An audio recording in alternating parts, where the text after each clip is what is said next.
From Oracle, this just happened moments ago. Steph Curry from the tunnel, and it's money.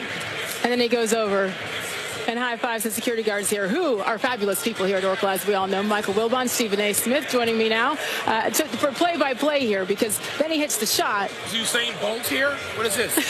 This is a new twist to the shot out of the tunnel, and then KD comes on. I like the respect KD shows him, right? Let him do his thing, and then come on out on the court yourself. And by the way, Kevin Durant, 8 of 22 in Game 1, under 40% shooting in 4 of his last 5 games. And Stephen A., you mentioned it earlier here on the show, the importance of this young man, last year's Finals MVP, to show up and to show up tonight. What has been missing from him, in your opinion? Stephen A. Start. It's hard to say, because when in the last series of Western Conference Finals, both Wilbon and I covered it, we saw Steve Kerr putting him in situations where he was an ISO but posting up. That's not his game. That's not his strength. But it carried into this game. He wasn't ISO and posting in the last game. He just didn't have it. And I'm not going to lie to you, and I stand by this. Kevin Durant is one of the top 3 players on the planet. I have never seen him in a situation where I looked like he didn't want any parts of LeBron James. None whatsoever. I'm not talking about him overall. I'm not talking about him for years. I'm not talking about any of that.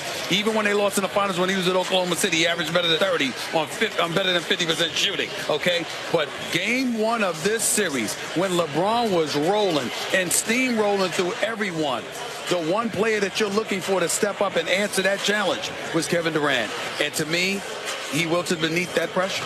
Let me ask you overall strategies from these coaches. Micheal, your thoughts, starting with Steve Kerr. What does he need to do to make sure they go up 2-0? You know, I don't know that it's strategic as much as something we always talk about with the Warriors.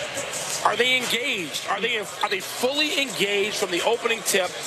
Remember, Steve talked the other night about how they started like 30 minutes late. Like, this is what they do. And this is something that Steve Kerr and Bob Myers, I mean, their brain trust has fretted over this openly. We saw it in the Houston series in games 4, 5, and 7, where, you know, they just don't seem to have a sense of urgency to start the game. They have it in the third quarter. They explode. They play brilliantly for a stretch. And that's often enough to win the game. But, Stephen, I don't think that formula is going to beat Cleveland tonight. But, Sage, I need to challenge Wilbon on this. You've seen great performances throughout NBA history. Usually when those great performances are taking place, it ain't that a team didn't show up.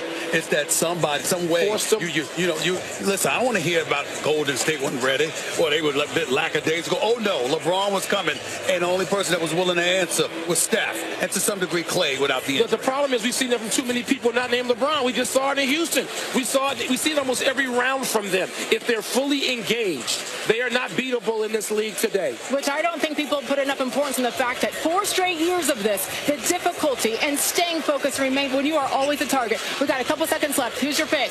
You mean just for tonight? Tonight. Cleveland. Rebounding. Warriors. And the Warriors. They go up 2-0. I love it when they disagree. This is perfect. That's what we do. Stephen A. Smith, Micheal Wilbon, thank you. We'll see you post-game for a reaction. By the way, Golden State has won 2 straight Game 2s here at Oracle. The last team to beat them actually in a Game 2, Cleveland, 3 years ago in 2015. Enjoy the game, NBA. This is Clay and Andre for tonight. Andre won't play. Clay will warm up, and we'll see. But he was doing better this morning when he checked in with the training staff, so I'm hopeful that he'll play.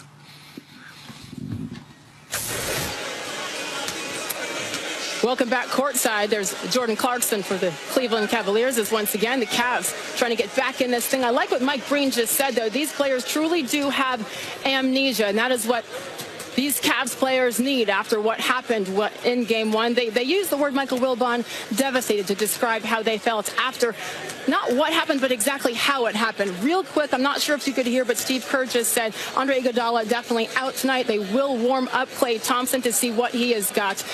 Can you tell everyone the importance of Klay Thompson, why they need him in this game tonight? Well, Klay Thompson, to me, is the most underrated still offensive player, just force in the league today. Because we talk about Durant, we talk about Curry, we talk about Durant. We get to Klay Thompson somewhere later. And we saw what happened against Houston. I mean, it was Klay Thompson who ignited the run that eliminated the Rockets in Game 7. Klay Thompson had a big quarter even after he got injured with the ankle rolled on the other night, Sage. So I think Iguodala and Klay. Iguodala, this means LeBron will probably get another 50. They don't have Iguodala to plug in at any point to help. You don't stop LeBron, but you help slow him. You help make him a little bit uncomfortable. Iguodala's the guy who's done that for the Warriors in these series. So without him, I mean, I just see LeBron running amok again. He might do it even if Iguodala was out there. With him not there, it's almost an even bet. The NBA Finals MVP back in 2015, primarily because of how well he was defending LeBron James. 51 points, 8 rebounds, 8 assists for LeBron in Game 1. And he was tipped off at the end of this. Mike Wilbon, I think that's the nice way of putting it. Where's his head coming into tonight? Well, it'll be interesting to see with 2 days to cool down if he was able to avoid cooling down. LeBron doesn't want to cool down. Why should he want to? He wants to be angry. And I'm sure he feels this is not golf. I mean, this is what you think it is. You can do things harder, run harder, and jump higher, and grit your teeth, and do some things better. He's not going to stop thinking. It's not going to override. Emotion's not going to override his intellect on the floor. So being angry is fine for LeBron. The question is everybody else angry? Like, where's J.R. Smith? Right. What's your gut on J.R. tonight? I think J.R. is going to have a really good game, that he's going to hit some shots. J.R. is not always engaged, and I think that's a good thing in terms of rebounding. You know, it's coming back from what happened the other night. I think he, more than some people who might brood or stew or take this too seriously, can just go, all right, I'm done with that.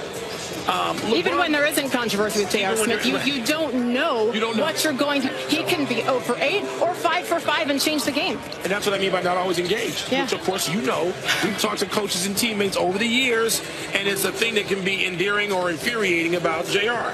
And so now we're going to find out which one. But going back to LeBron, he was angry. And he should have been after Game 1. And I think it's okay if LeBron is still angry. I think it serves him well. I think that the greatest players in any sport, LeBron's one of the greatest players in American sports history, I think they know how to channel and productively use anger and turn frustration into something more resourceful and useful. I think he knows how to do that as well as anybody, and I think he will. We talked earlier with Stephen A. Smith about the rotation and what Ty Lue is going to do, how quick of a pull he's going to have on people like J.R. Smith if it isn't happening. So watch for that tonight. It's going to be fascinating from the get-go. Micheal Wilbon, you're not done yet. Back in a little bit. Go think about your prediction, because you waffle a little bit on me usually. We'll see. We all waffle when these two teams are involved. Michael, thank you so much. Once again, Kevin Durant, another person who I know the Warriors would like to see a lot from in Game 2. 26 points, but look at that, not very efficient. 8 of 22, the 9.